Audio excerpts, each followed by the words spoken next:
All right, one more of these to do for day number 2 or -2 of E3, and we're of course talking about the Bethesda or BE3 event for 2018.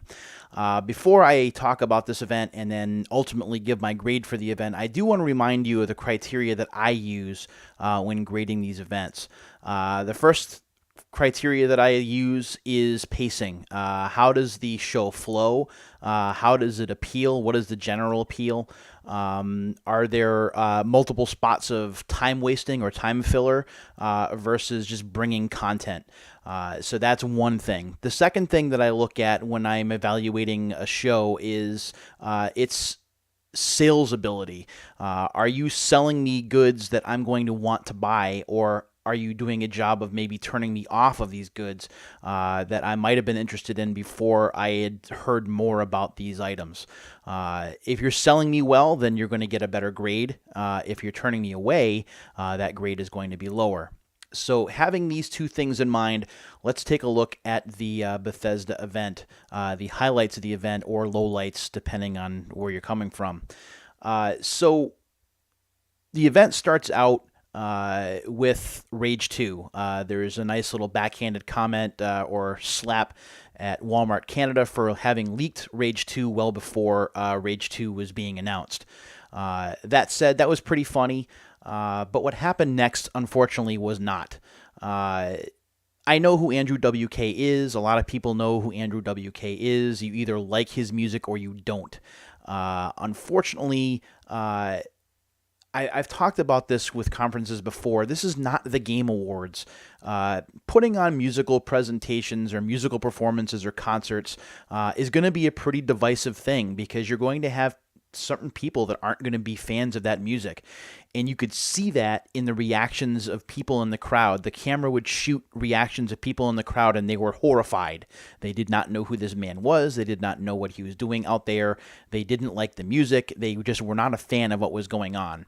So this right here, even though WK's music is apparently in the game, is a stumble right out of the gate. It was awkward. It was, again, I hate to use this term, but it was cringeworthy, and it wasn't very enjoyable. You wanted this to end. You were sick of hearing Andrew WK swarming his hand across the keyboard.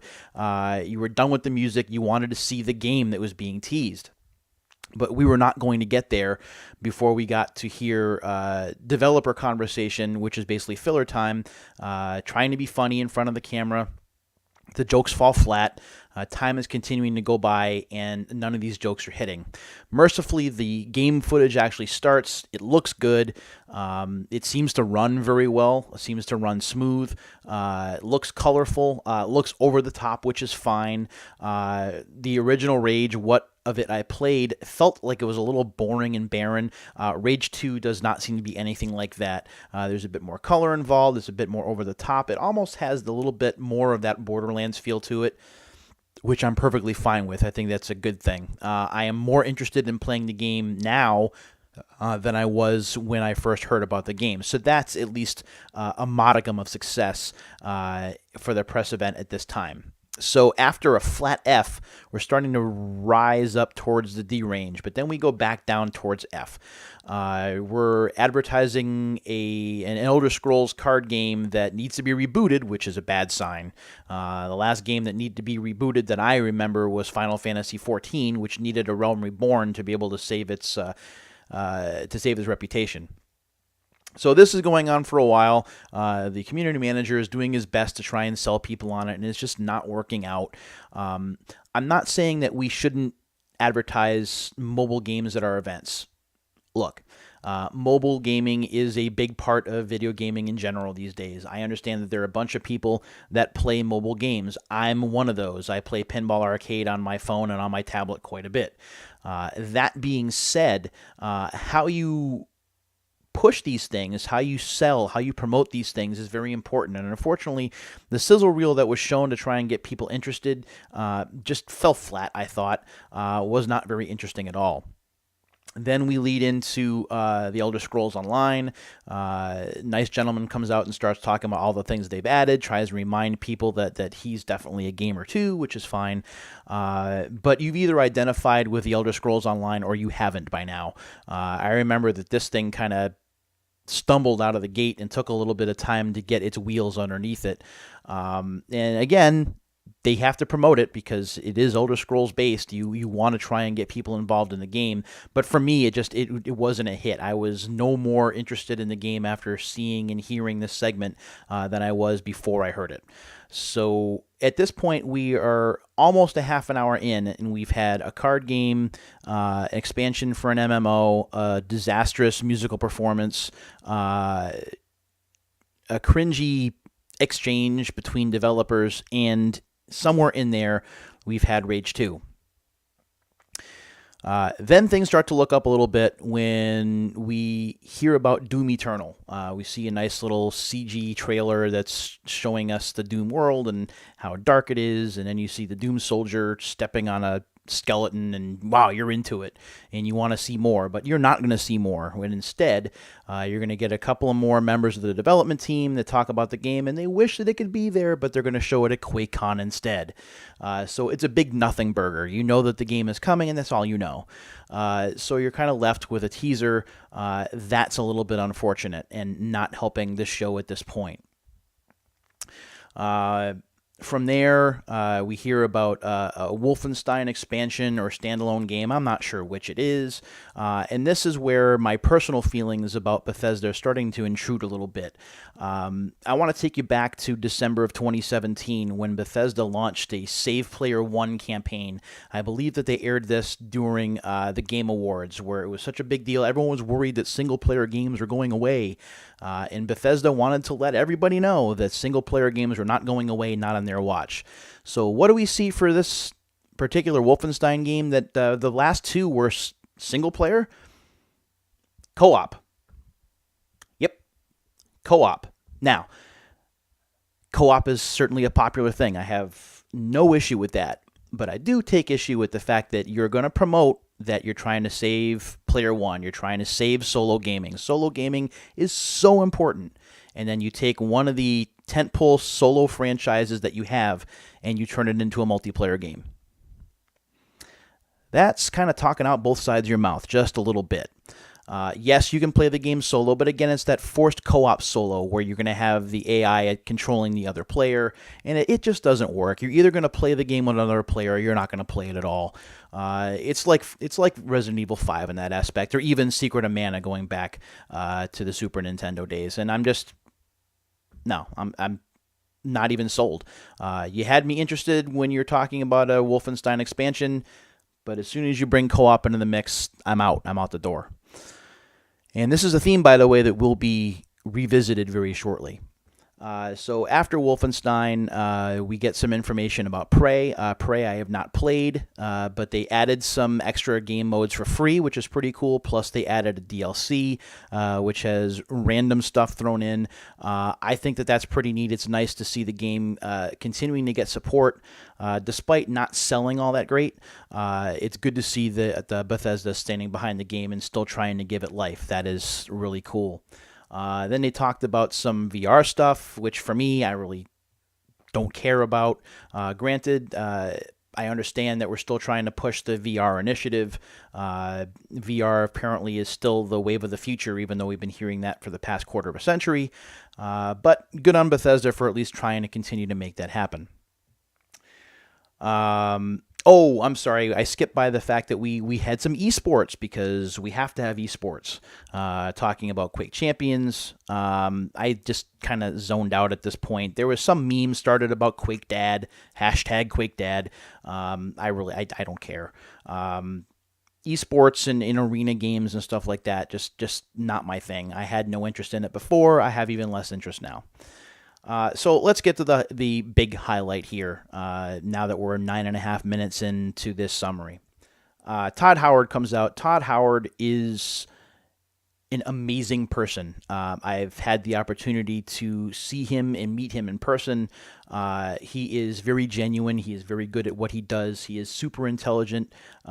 He is super personable. He is super relatable. He is super likable. We're talking about Fallout 76. Now, before we even deal with Fallout 76, he pokes a little bit of fun at Skyrim being everywhere. And they air this skit, which apparently now isn't really a skit because it's a real thing, where they show Skyrim being played with Alexa. And yes, this is a real thing you can get through Amazon now. This is filler. I appreciate the stab at deprecating humor, but now you're getting to the point where the show is over an hour old. And I don't necessarily know that this needs to fit. Again, after forced humor earlier in the evening, I don't really think that it belongs. That said, it seemed to get a reaction from the rest of the crowd, so I'm willing to let that pass. Then we get to Fallout 76, and we see the trailer that we saw during the Microsoft presentation earlier in the day, which I liked a lot, but we didn't have answers to a lot of questions. What kind of game was it? There were no answers to the rumors about the fact that it was going to be multiplayer, that it was going to be there was going to be like a battle royale kind of thing. We really didn't know what it was going to be. And it does turn out that it's going to be a multiplayer game. And what bothered me about this isn't necessarily that it's going to be multiplayer, although that does bother me, and I'm going to get to that in a second. What bothers me is Todd Howard took the same approach that we heard during the Forza Horizon 4 segment from Playground Games, where solo play is minimized. Yeah, the game has solo play, but there's always that but conditional there. And coming from Bethesda, it is a little more bothersome because, again, we harken back to the Save Player 1 campaign and how important single-player games are. And now all of a sudden, well, solo play is fine, but here's all of the stuff you can do with multiplayer. Again, you can't do both. If you've decided that you're going to go the multiplayer route for more money or whatever the case is, then do that. But don't be so disingenuous as to go through this whole Save Player 1 campaign and solo play is super important and that's what we're about, because it's not really what you're about when you're doing stuff like this. It's more like, how can we get more revenue out of the games that we're making? And that's perfectly fine, but don't spare us the whole solo play is important thing if you're going to do that. Just, it doesn't rinse well with me. It's not going to sit well with me. So they talk about Fallout 76. They showed more gameplay. It certainly looked interesting. More talk about how the world is 4 times larger than in Fallout 4. And that's all well and good. There were some Vault-Tec little video sequences.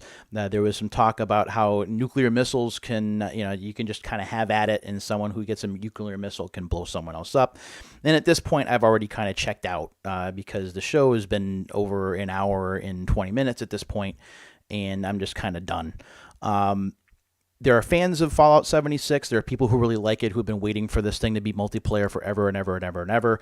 And there were people that were really confused by it, or people who weren't interested in it.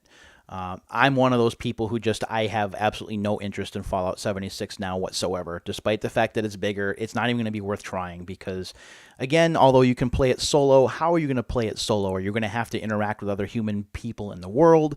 I mean, how does that work? As it is, even playing Forza Horizon 3, seeing all of these real players on a track when I just want to deal with my own solo campaign just irks me a little bit. But we weren't done. After Fallout 76, we were shown an Elder Scrolls game for mobile phones and tablets, which eventually is going to be ported to PC and console. And that, for some people, it felt a little bit like a troll. For myself, we'll see what happens with it. I'm not the biggest Elder Scrolls guy. I would think that at least getting a new Elder Scrolls game of some sort, and despite and the fact that it's going to be intercommunicative between all kinds of platforms, you'd think that would be a positive. Unfortunately, the reaction on social media was very mixed. I had no problem with the game. I do have a problem with pre-ordering something that's free to play. That makes absolutely no sense. That's more like raise your hand if you're going to buy this, which it's not necessary. It's an Elder Scrolls game. If people are going to download it, they're going to download it. They don't need to be kind of moved to have to pre-order something that is free and is limitless. Let's get that out of the way. That just seems iffy. After that, they presented the first two reveals for next generation consoles, and this, at least to me, is right on time. I believe Starflight was the first one. I could be wrong. I'd have to look at my notes. I don't have them right here in front of me. And then the second one is the Elder Scrolls 6. Don't have a title yet. For the first one, the Outer Space one, it was just a video of what looks like the Earth, could be just a regular planet, and then a space station off to the side. To me, it just had that Mass Effect feel to it, but what do I know? And then Elder Scrolls 6 had this nice flight over the landmass there. It looks great, but we have no title, we have no gameplay, and that's fine because that Elder Scrolls game is going to be after Starflight, so that is down the road. But what's significant about those two titles is that both of those are next generation titles. So PS5, whatever the next Xbox is going to be called. If you're not looking forward to those systems coming out, I probably have some bad news for you. That is coming, and it's coming sooner than you probably think. Not this year, obviously, and I don't think it's going to be next year, but 2020, I think, is a pretty good bet. And I think that as soon as next E3, you're going to start to hear things about the new platforms. So ready or not, start getting that money set aside because you're going to need it if you're going to upgrade. I don't want to talk about whether there's going to be disk drives or physical or whether they're going to be online only. That's speculation for another time. So I've laid it all on the table. There were some positives. I think that Todd Howard can sell anything. Aside, the multiplayer aspect of and survival aspects of Fallout 76 aside, I thought he did a great job walking people through the demo, getting them excited. He's able to poke some fun at himself. He's very personable. If it was him on stage doing the whole show, it would be better. But that said, that's really the highlight. Everything else is average to lower. Nothing on Doom, really. Wolfenstein really didn't hit me in the right way. Prey was okay, if you've played Prey, and a lot of people have not. And then, of course, you've got the bad and the ugly, the Andrew WK performance, which is just a waste of time. The worthless developer banter trying to be funny. Please don't do that. I understand that you're thinking it's funny and it's a way for you to kind of let loose after a year. It's just a time waster. Feel free to do it if you want, but the criticism is going to continue as long as that happens. You need to, at least in my opinion, you need to stay focused on the games that you're trying to deliver. The show started off on the wrong foot, and it never really got its footing even. That said, if you look at grading, if you fail the first half of the year, if you get an F, if you get an A for the second half, you're going to wind up with a C in the middle. That's the average. This show was an absolute failure, in my opinion, for the first half. The second half, especially the sections with Todd Howard, my feelings about solo gaming versus multiplayer aside, was an A.